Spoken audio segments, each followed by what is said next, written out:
So this was something I wanted to bring to the conference to really celebrate all of you, to celebrate all the work we do. I think a lot of us, as we've noticed over the last couple of days, really get into the weeds, which is critical in our line of work, but deep in budgets, deep in justifications, and sometimes you can lose sight of what it's all for, why we do this, are we even appreciated? And so we've brought along some of our best friends along to share really with us why our work in research administration matters. Next slide, please, someone. Thank you. Going to share for the last time today our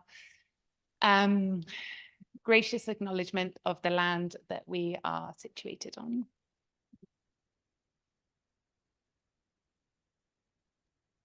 Thank you. And so today we have brought along with us Dr. David Trilling from NAU, Erin Kruse from NAU, Carlo, hopefully from ASU, yes. And also Stacy Esposito, also from ASU. Hi, Stacy up there. So thank you all for joining us, and I'll hand it over to Stacy. Is that right? Well, good afternoon, everyone. I'm so grateful that we're able to get the three universities together for this event, and I'm thankful to everyone that's organized and been presenting. So it was a great honor to be asked to share some of our thoughts on why our work matters. And now I have three new colleagues, even though Carlo is from ASU, and hopefully he can make it. I haven't met him before, and then Erin and David, it's great to work with you. So I want to share a few thoughts, and then each of us will move through, and then if we have any questions or thoughts at the end, that'll be great too. So next slide, please.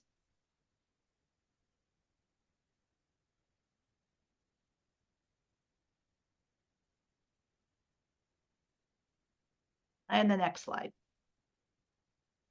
Oh, I should say, yes. So I'm senior director. I work in Fulton Schools of Engineering, and I've been at ASU since 2006, working in pre-award and post-award. I started out in one of our, well, at the time, I think we had 4 or 5 schools. Now we're up to 8 schools. And then I've worked centrally in knowledge enterprise, and now I'm back in the dean's office, and I report to the vice dean for innovation and entrepreneurship. And so I'm going to share about a recent project for me that I had a lot of, I'd say, professional development, personal growth, a lot of satisfaction, and I think is a great example of work that really pays off when we work together as a team. So I wanted to share that with you. So this is a proposal that we worked on in Fulton Schools of Engineering, and of course centrally with our colleagues in ORSPA, and it was developing a clean manufacturing institute for the Department of Energy, and who had at the time had 6 institutes. And so it was almost a 2-year process. So imagine something you're working on today and you're not going to know about it for 2 years. And that's sometimes what our work is about. I mean, sometimes it's typically more 6 months, but this is a 2-year process. We submitted a concept note that was pretty straightforward. We submitted a full proposal, which was hundreds of pages.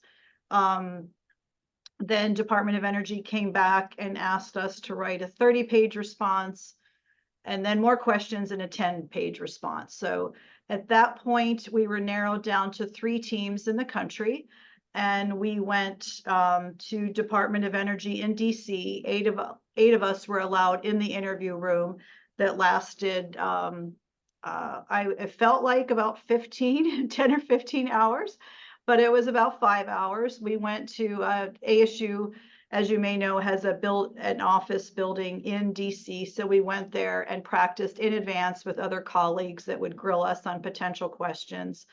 And then we went to Department of Energy. We were in a small which I found a little claustrophobic.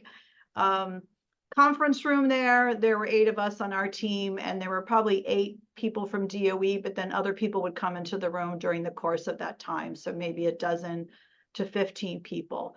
I'll talk a little bit about that, but that was a very, I'd say, professionally, one of the more intense experiences that I've had. We all presented, and then we were asked questions for quite some time. And just knowing how much was on the line, it was a great team effort. So next slide, please. So as I mentioned at the beginning, collaboration was key. So we in the dean's office, there was mainly 3 of us. And so April McCleary, who's our associate director, was helping on the cost sharing. So imagine trying to come up with and track about $75 million in cost sharing, no easy task. And then Sean Jones, who I know presented a little while ago, worked on the main proposal, including the budget. As I said, of course, we worked with our central projects office, ORSPA. We had a proposal manager. We had a GCO, of course, reviewing, and then Heather Clark, who's our assistant vice president, who has really through this process become one of my heroes. We all worked very closely on this proposal. And of course, I'm just talking about the staff, where there are many. Sridhar Sitharaman is the PI and of the proposal, and of course, all of his colleagues across the 8 universities and 3 national labs, 90 community and industry partners. We also worked with external consultants and for proposal management and strategy, and then also a presentation coach. So imagine all the work that went into this, over the 2 years. It was truly a team effort, and there's no way really any of us any of us individually could have completed the task of getting this proposal out the door. And I do remember on the last day, pretty close to the deadline, we had a version control issue, and just all the tension that goes into, for those of you that work on the proposal side of the house, in making sure you get the right version submitted over to the sponsor. So, but we had that success. So next slide. So, of course, when you work on something like this, it's we all bring our expertise to the table. So Sridhar, of course, he's a material scientist and engineer, and his colleagues, faculty colleagues across the other organizations, they're bringing their technical and scientific and engineering expertise. But we as staff, whether it's at the school or college level, or our colleagues at Central, we bring a lot of our expertise as well. So, remember, we all were, let's just say you work in a school, you had your first proposal. There's no way when you walk into this profession that you could have submitted something like this, right? We start small with maybe a simple NSF proposal. So it was really, of course, I respect my colleagues going in, but I really, just through the process of seeing their expertise, whether it's pulling together the budget, working with the subs, communicating the different guidelines that we needed to follow, it really, and communicating, across many, many people who, sometimes different schools or universities have varying levels of staff support. And so, watching my colleagues in action and communicating all the requirements for this FOA funding opportunity announcement was really felt great to me. I felt really proud about my colleagues. So that part was really gratifying to me. We definitely had times of conflict. I mean, we all, the faculty and the staff were working on this large project in addition to our normal duties. It's not like those went away or we were pulled off or it was a separate team to work on this. And that's something that we've thought about it at ASU. Should we have teams that only work on these things? And of course, we know that finding the expertise and talent to do that and then manage the day-to-day, which is also very important at the same time. that can be a challenge as well. But I think because we were working on both this large project plus our normal workload, there were times where there were stressors and we needed to, really give positives to one another and encourage each other. So that was something that I really found to be a positive experience through this proposal. And one thing we had talked about at the time is that, should there be someone that is on these large proposals that is in charge of sort of doing check-ins and making sure that, everyone is getting along as much as one can, when maybe, I recall at that time we were working a lot of hours, a lot of nights and weekends, and practicing with our colleagues for the presentation, for example. So maybe that's more of like a dream type request, but it would be nice to have someone that can come in and make sure the team is healthy, I think, and just making it through a little bit more on the positive side, which is not to say that this wasn't a positive experience, but there were moments that were pretty tough, I think, for everybody at different times. So next slide. So thankfully we had a happy ending, which, as everyone on this call knows, sometimes that's not the case, but EPICS is the name of our institute. So we became the 7th clean manufacturing, Department of Energy Clean Manufacturing Institute in the country. It was the first time that ASU had success on this level. So it's 70 million across 5 years from Department of Energy, and then the $75 million cost sharing that I mentioned. We had a launch. It's been a few weeks, but the DOE Deputy Secretary Turk attended and participated. We had panel discussions and highlighted some of our successes to date. Our official start date was back in October. And speaking of, when I mentioned my hero, Heather Clark, we negotiated this award, I think, for at least 5 months. So, just having the patience with all the questions that come back from DOE. And again, all of us in different ways getting to support each other and demonstrate our expertise and contributing to the success was really great. And then other things about EPICS, it's a consortium. As I mentioned, there's industry members, so people will join at different levels. We're building test beds or expanding test beds at several universities. And it's not, of course, the science and engineering is very important.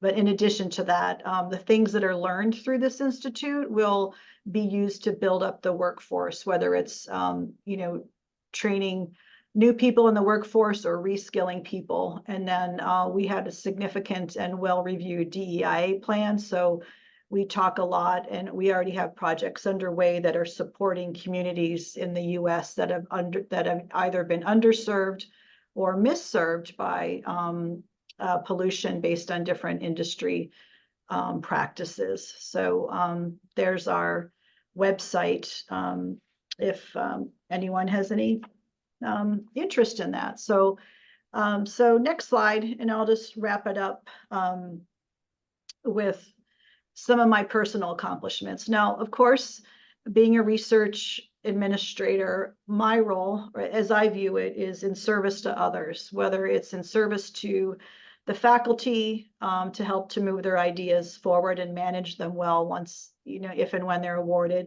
and also to my staff colleagues to make sure I'm supporting their success. As a sidebar, Fulton Schools of Engineering, our team is about 45 people pre and post award and project management. So we are very fortunate to have that large of a team, but my role now is making sure that all of them are successful and moving forward in their careers. But for this specific EPICS, one of the things that I always wanted to do professionally was to be a chief operating officer. So for the time of the proposal, through the negotiation, and for the beginning of the startup, I served in that role. Thankfully, we were able to recruit someone to take on that role now. but that was really fun for me because that's something that I always wanted to do. So, and then the overall experience for me, especially the interview, was also an accomplishment. At that point, you know, being one of the leads with April and Sean and getting the proposal together, I didn't spend a lot of time preparing for the interview. So then once I got to DC, you know, the pressure was on, and I did get a little bit or maybe a lot of it stressed at times over that, but it went really well. So it was helpful to me. Robin Hammond, who's our Chief Workforce Development Officer, she was there in DC, of course, and she was super encouraging to me and helped me to practice on that night before the interview. And so that was a sort of a psychological win for me for that to go well. And then most importantly, building the trust and the partnership. So, you know, I met new people, faculty and staff across the labs and the other universities. I got to build a closer relationship with April, Sean, Heather, Val, other people that, you know, supported the proposal development and submission and negotiation. So that's, and then, you know, and then with our faculty here at ASU, just built on the years of relationships with them, and just, you know, showing that, you know, we don't always get the wins, but that in this instance that we could really focus, work together, support one another, and get that win. And so that, I think, you know, boosts confidence of everyone, faculty and staff and administrators across the university, that this is something that we can do, that it is important, and that we play an important role in moving these I think really great efforts forward. So with that, I will hand it over to my colleague. I think we're going with, David Trilling from NAU. Thank you, David.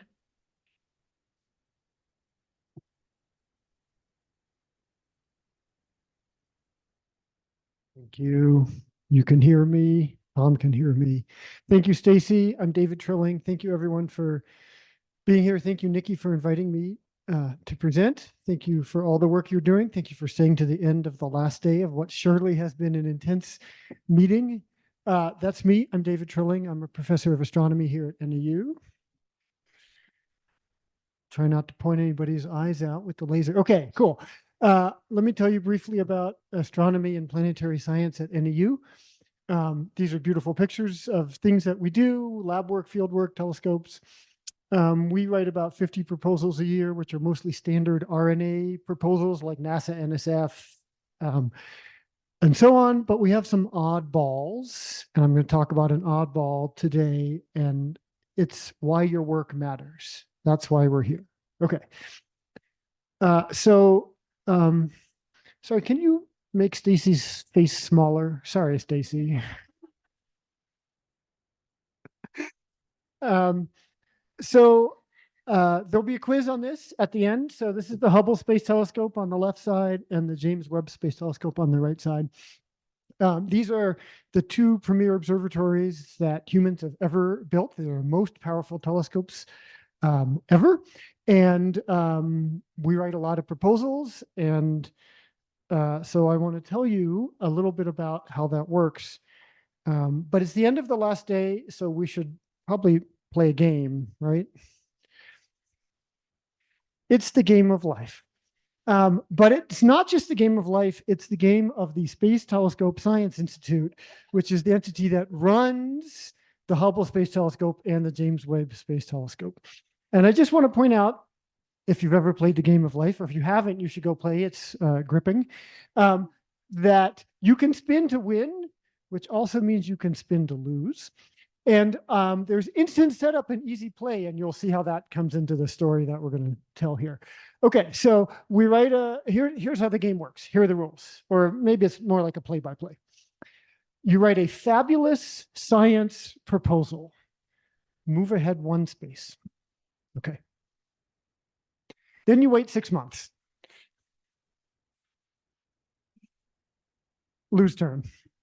Okay. Oh, it didn't work. There we go. Okay, you win the proposal. So the way this works is you write your science proposal, and then 6 months later you get an email that says congratulations. Invited to submit budget. So I really like the system where you first have the science idea, and then only if you've won the science idea do you submit a budget. Great. That saves a lot of time on everybody's behalf. And then you're really motivated to write the budget because you know you already won. So you're invited to submit a budget, make plans to hire a new grad student, much rejoicing, move ahead 3 spaces. It's like a big deal. Okay.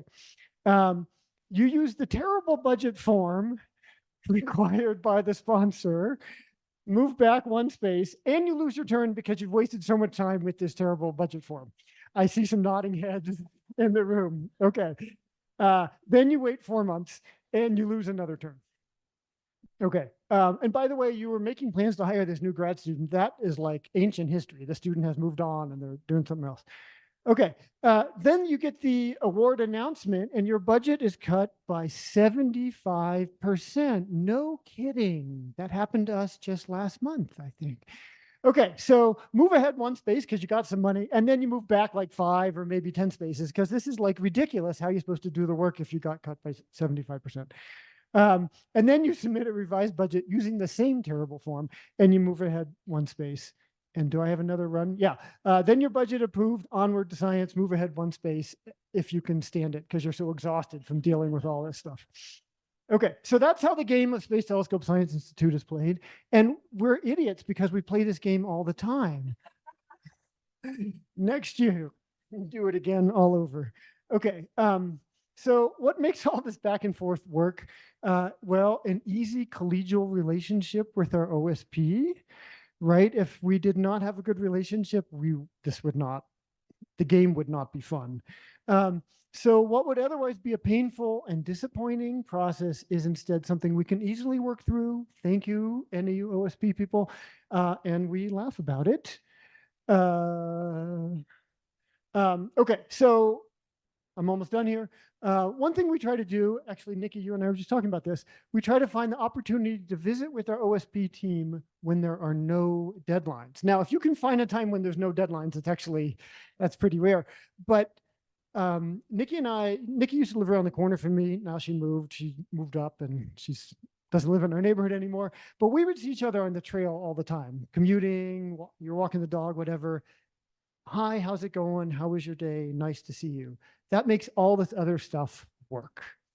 That allows us to build our relationship so that we know and trust each other when annoying or difficult stuff arises, because it always does.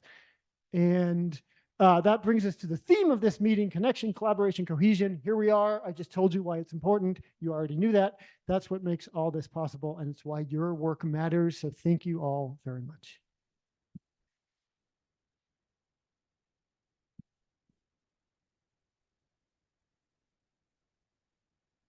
Great, thank you. Sorry I can't be there in person. I had to teach today and I just finished teaching, so I was a little bit late. I apologize for that.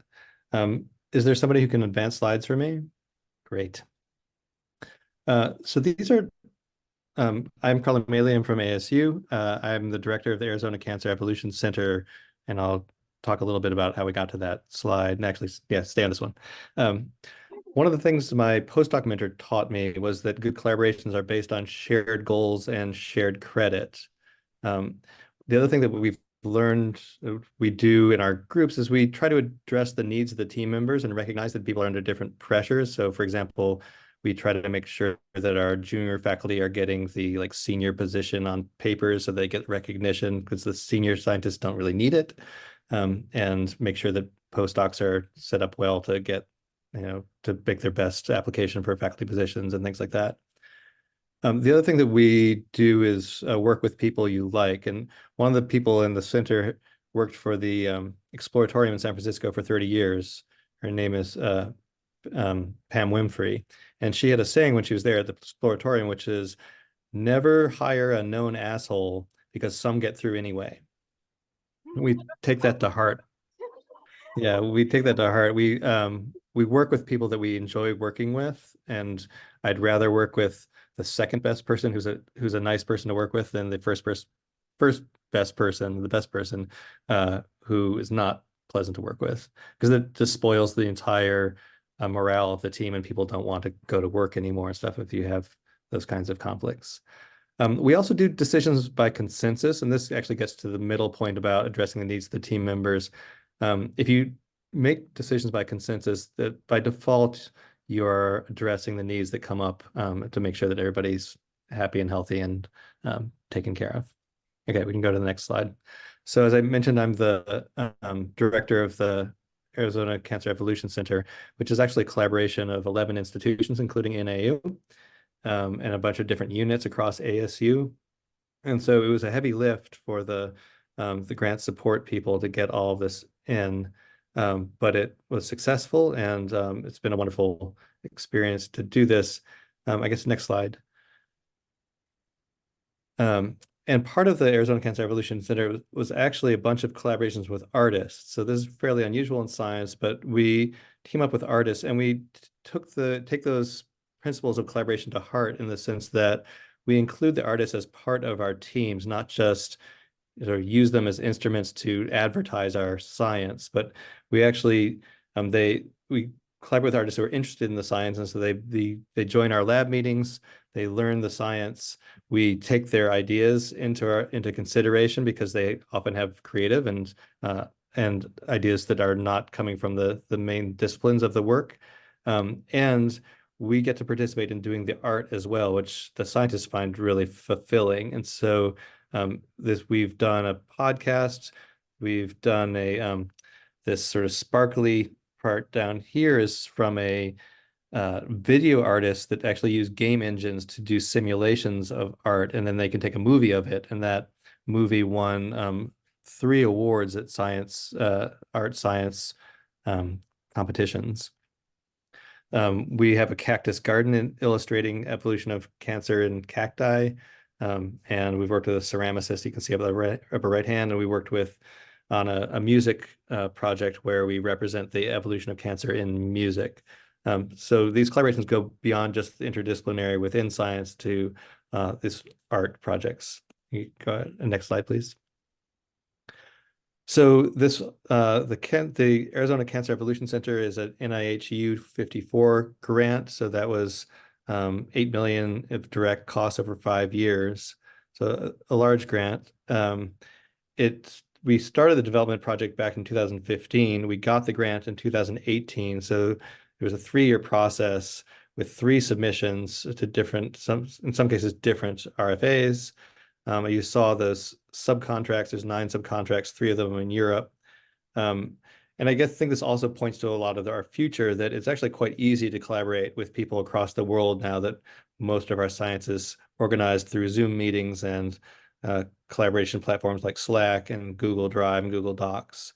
I just wanted to mention that the science here was 48 pages of science, and then the actual total packet there was 546 pages. So these are behemoths of bureaucracy. And another thing that came up during the administration of the award is that the biggest problem for us of having so many subcontracts is that it's actually a weak link problem. If one subcontract hasn't submitted invoices, we can't close out and finalize the year. So you really have to stay on top of the fiscal management in such a multi-institution grant. I think that, go to the next slide. I think that might have be it for me. Yeah, that's it for me. Thank you.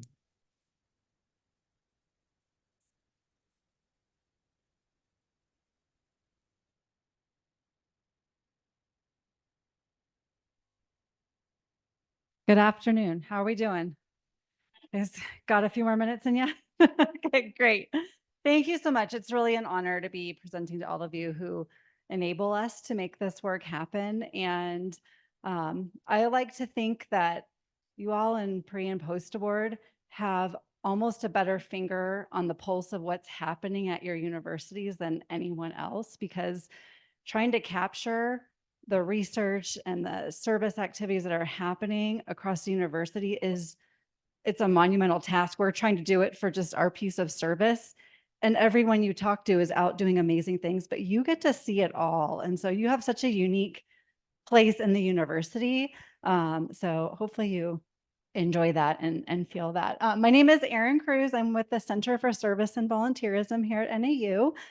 And we're really about elevating engagement and making community involvement a central part of what our staff, students, and faculty do to make the communities we live in better, stronger, more supported places to be.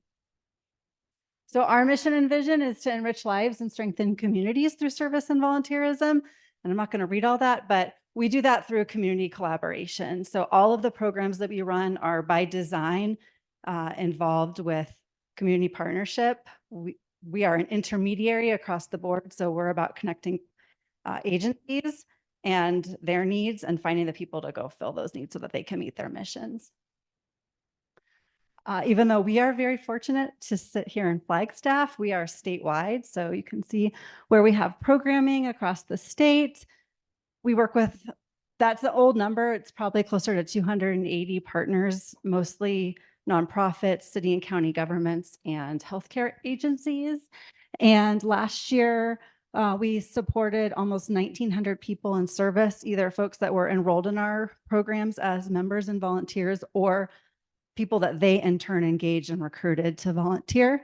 These numbers, we're still, it's okay. We're still kind of recuperating our data collection from COVID days.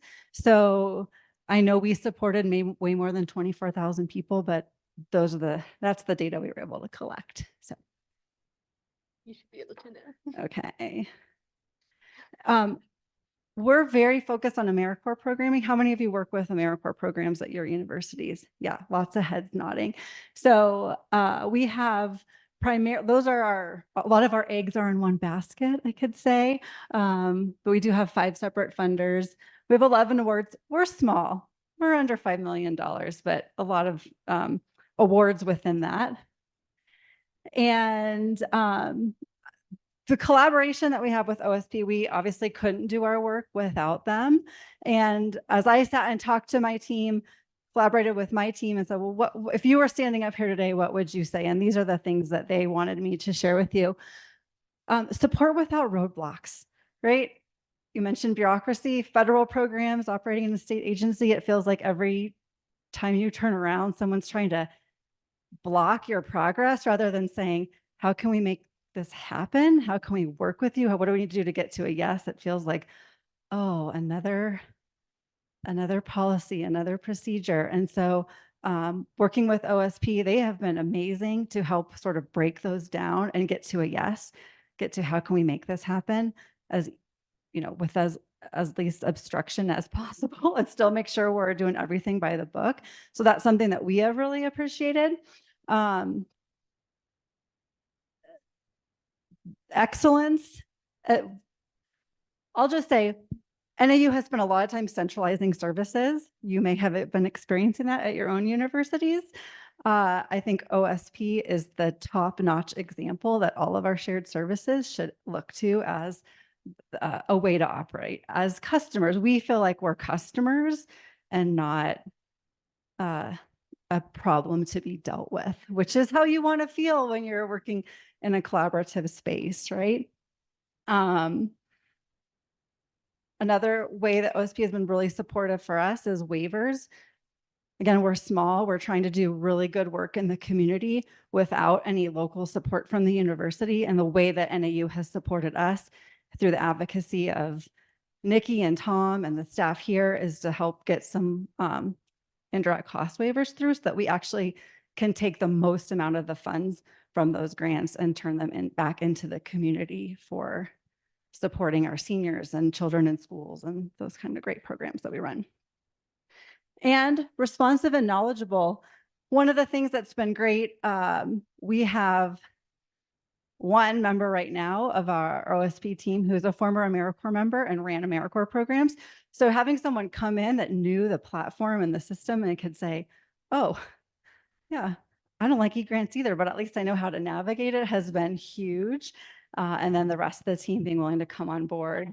Mariah's been amazing to learn it, and which, given how many different portals you all have to know how to navigate, we have one and we hate it. I can't imagine the levels of challenge that you face on a day-to-day basis navigating from one to the next.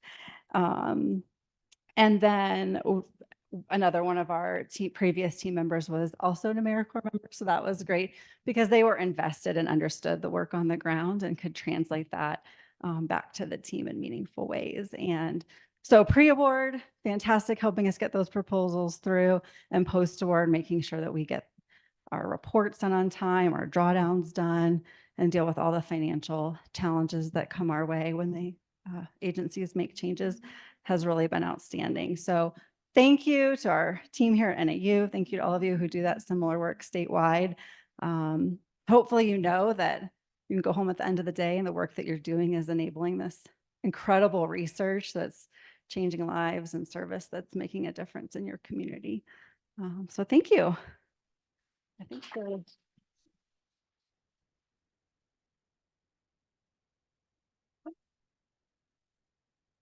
Yeah. Are we doing like a closeout or? Okay.